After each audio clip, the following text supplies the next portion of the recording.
really excited about getting this game into players' hands, letting them experience this massive world. A main cornerstone of D4 is play your way. As a player continues to advance through the story and into the endgame, they'll unlock a ton of brand new activities that provide meaningful progression, no matter their playstyle. Players will be able to keep progressing in the narrative of the game. Alongside that, the whole team has worked on crafting a variety of different experiences players can pursue. We're going to have an entire world of Sanctuary for our players to offer. There's going to never be an absence of something to do. After the player has finished the campaign, there's a lot more game to go and participate in. They gain access to a special, what we call capstone dungeon that they have to complete. Once they're able to finish this capstone dungeon, they're going to gain access to the first world tier. As you complete the world tier, it will open up the opportunity for you to go into your next world tier.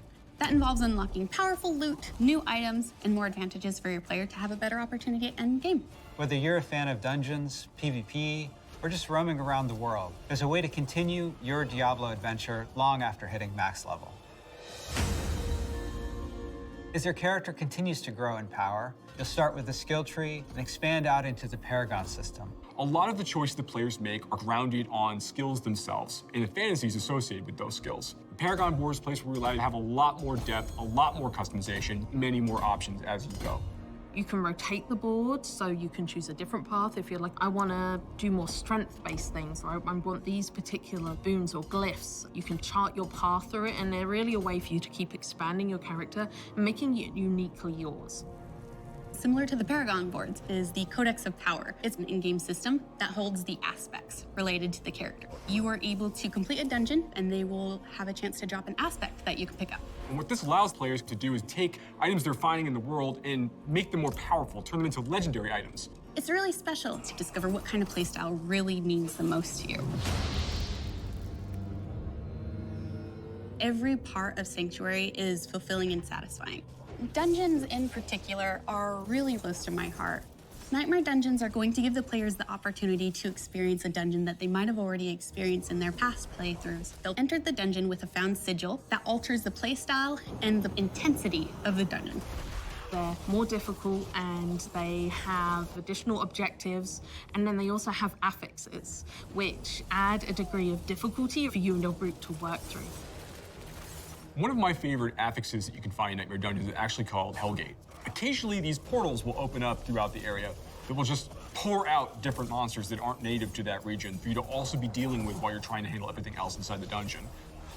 There's over 120 dungeons to play through and find in Diablo 4, and any one of them can become a Nightmare Dungeon by finding a Nightmare Sigil and then using it to activate the Nightmare version of that dungeon space. Everything's a little darker, everything's more difficult. It's going to add a little bit of a twist of flavor on your particular dungeon.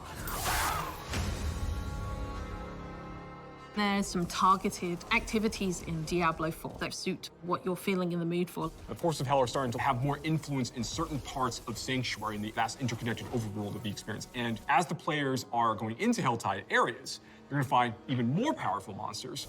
And by killing them, they'll be able to gain these special shards they can take to go and use to purchase these big rewards that are available at these caches that are found literally throughout Helltide areas. The sky darkens and the rivers run red, meteors fall from the sky, and the monsters get harder. We really want to create new experiences for the players. There's one I really like called Whispers of the Dead, which you get from the Tree of Whispers. The Tree of Whispers is grim and a little gruesome, but it's also something mystically haunting and kind of beautiful. The tree has a little bit of a grudge against our players, and it would like for them to go serve its needs. So you're going to go serve these bounties, gather different rewards, different items, and bring them back to the tree in hopes that it can exchange you something really meaningful. Maybe you're going to go to the Fractured Peaks and take out some werewolves that are rampaging in a town. They're contained activities that you can do alone or in a group. We really wanted to create variety for people to be able to spend time where they wanted to in the world. It's very cool the way it's been put together, and I can't wait for people to see it, to be honest. In Diablo 4, we have a focus on the world of Sanctuary. And there are parts of that world that we call the Fields of Hatred, where Lilith's presence in Sanctuary has begun to seep through and manifest these poisonous areas throughout the world. When players go to these regions, they get to engage in player versus player conflict. These offer opportunities for the player to collect shards. But there is a little bit of a catch. In order to get these shards back to town, you'll need to purify them. Other players will definitely know that you're attempting to purify your shards, so you'd better be prepared to fight if you're going to be playing any PvP, and be prepared that you might lose some stuff in the meantime. Once they've got the purified shards, they can take these, go back to nearby towns to sell them, and then use that to buy a whole bunch of like interesting cosmetic items and rewards.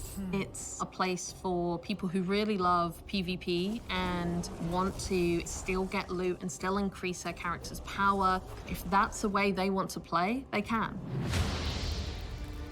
Launch is just the beginning. One of the things we're really focused on is creating a living, breathing set of updates for players to engage with after the game has gone live. It's really just going to be a way to keep coming back and experiencing more Diablo 4 in fresh ways. We're really eager to hear all of your experiences and just enjoy the entire story with you all.